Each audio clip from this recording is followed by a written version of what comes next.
and I was like, hang on, is that right? Going into a chorus, you know, you think that we were crafting songs, you know, that was the time. And in some ways, that's what I mean by the move to the right. It was a little bit like, let's kick out all the messing about now and get back into doing songs. But like I say, I was also pushing for the music side as well. So we did that, and we started doing this thing between B flat and F, which is a strong bass line. I started bunging in a bit of G minor in there, dum, dum, dum, dum, dum, you know, great, blah, blah, blah. Textural, we were into textural sort of sounding things, which I'd found when we were in America. We were doing Dislocation, and we used to jam it, so we used to go on and at the end. And I actually found myself doing this thing, you know, we were into sort of like a textural thing. I can't sing, can I? But okay, so we did that, and we dropped down on this F chord, oh Vienna, and then when he went for the verse again, back up a fifth. I mean, I thought that was actually quite seriously intriguing, and it was like, wow, you know, it sits up by itself, you know. So it goes along like that, and then I put in that dum dum dum dum dum dum dum. Took it from jamming, you know, because you've got to remember that we'd done quite a few gigs, and what was good about Midge coming in as well, he'd been doing quite a few gigs, like with the Rich Kids as well, and he'd built up his band in Scotland. I've forgotten the name of the band. Before Slick, it was called something else. He came from the live sort of thing. So, I mean, basically, you know, that it was good. It came through a live thing. I mean, people might not think that when they think Vienna, but it was fresh out of doing this tour. And, but like I said, the middle section, I had to just say, look, can we just leave that, you know, guys? And they were like, yeah, sure. But they just did.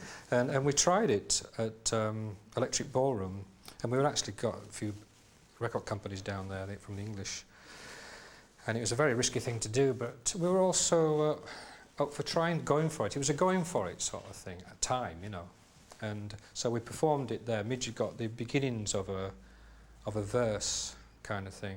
I can't actually remember whether he got the Big Vienna. I don't think he had then, and I just improvised the same sort of dum dum dum through there.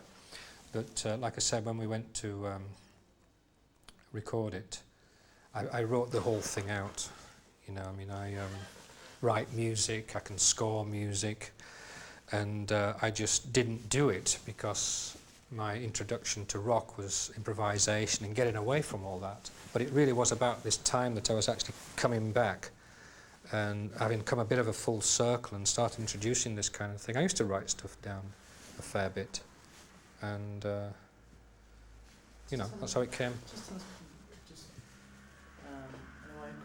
How did Vienna come about? Where did the actual bang, the name of the track come from?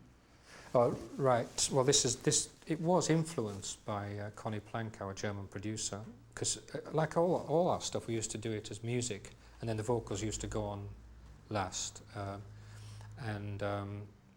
so we'd got this backing track, and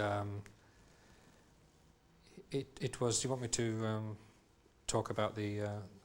No, just kind of why did you pick up? I mean, obviously he influenced you by the Strauss. Why that? You know, why I think it's because it was, to him, he was a German guy, and he was talking about the way Vienna was at the end of the last century, the 18th century.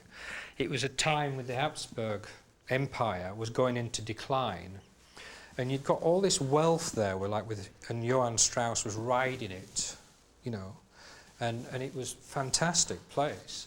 And then it all went a little bit sour. He was telling us about this to help us get a mood on it, a mood on the track, to give some angle to classical weirdness, because that was my contribution, classical weirdness, really. And it could go right or it could go badly wrong. And this thing needed directing. It was different, you know.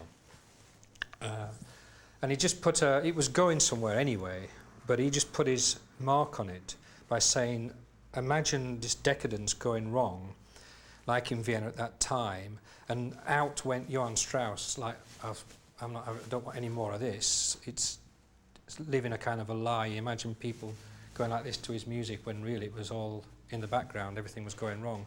He came off the stage, and then to stage left was this other guy called Max Rieger. We put his picture on the back of the single. And he struggled, as we put it on the back of the single, to maintain Viennese morale or something. And he played this piece of music, and it was over-embellished crap. It was just to try and lift people up, but it was actually sickly, it was desperate. And of course, he'd got his own political ends in there, and he wasn't a very good composer. I mean, there's all these kind of tales about this, isn't it? Like the Amadeus thing, that guy ripping him off and all that, you know. And so when I listened to this music, he influenced us in playing it in a certain way of actually this decaying